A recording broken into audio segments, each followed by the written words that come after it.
All right, it's Ron Goodall, FightHype.com. I'm here with Mayweather CEO himself, Leonard Ellerby. How's it going? Everything's great. Excited to be here. Great turnout for the Canelo Munguia arrival. And again, really excited about Saturday night. Yeah. With the stat card that we got Stan Jonas on there, facing, an amateur rival.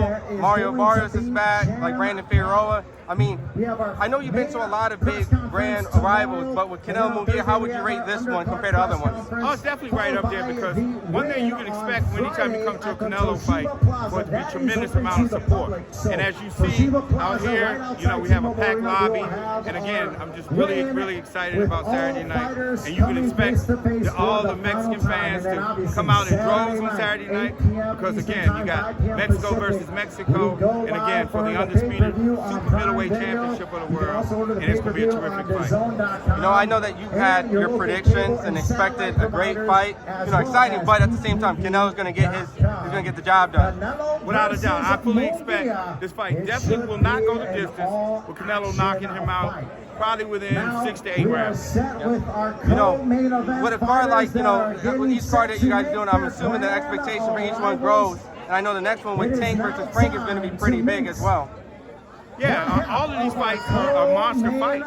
And again, I expect no less come Saturday night. Again, anytime you have this kind of platform, the expectations are great, but Canelo and Munguia will meet those expectations and exceed those expectations. I don't know when the press conference will happen, but I'm sure when Tank and Frank meet, it's going to be a very exciting press conference to probably, want to get the fight fans going, right? Well, everyone knows that in my opinion, Tank Davis is the best fighter in the entire world. Again, and I'm really excited about this June 15th card right here at the MGM. Again, it's not going to be nothing but fireworks. And again, Frank's a very good fighter, but we all know how Tank get down. And I fully expect Tank to knock him out early in the fight. Yeah. Just kind of looking at how Tank has mentioned, like, he has a 6-7 fight plan. You told me Tank's going to fight all these guys. Obviously, Shakur has been mentioning that he would like a fight. They kind of went on Twitter. You think we can see that fight sometime soon, or maybe a little later? Again, I'm going to say the same thing I've been saying. He's going to get every last one of those guys. Can't fight them all in one night. First things first. He has Frank Martin in front of him on June the 15th, and that's his entire focus is on Frank Martin.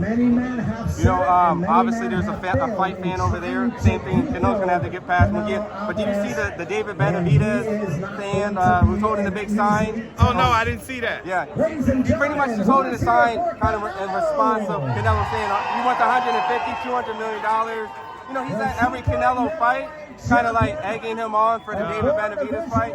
So, I mean, would you say that Canelo, David Benavidez is edging maybe, if not the closest, biggest fight of boxing this year? Well, obviously, Canelo has a big fight in front of him on Saturday night. And again, that fight, in my opinion, it will happen. I think it will happen. The timeline of that, I can't answer that because, again, I have nothing to do with that. But again, they both two terrific fighters. No fighter is scared of each other. And again, fans just have to be a little more patient. And again, he has a big fight ahead of him on Saturday night. Now, how cool is it? Like, you went from rival promoters, you and De La Hoya over there. You're signing some, but how cool is it now that you guys are able to work business like this still on in boxing? Fuck him. Huh? Fuck him. Okay. It's that time still. Been on that time, gonna stay on that time. Obviously the fight fans would love a Ryan versus Tank rematch. I mean, does that even come into that picture, or just Tank is on bigger and better things at this point on? Tank is focused solely on Frank Martin. Yeah. And I said, and I'm gonna continue to say the same thing. Ryan Garcia can't beat Tank under any circumstance. Yeah. He's a good fighter, but Tank's on a whole nother entire level. Period. Yeah. Now, my last set of questions in regards to Cormel. I know he put on Twitter that he has an injury. Sometime he might be coming back soon. Any updates or anything? No, he had a minor injury in the gym, and just wanted to pull him out to fight. Take no chance. What's the trajectory of a guy like Cormel? Like, obviously, the fight fans resonate with him. He has a lot of social media fans.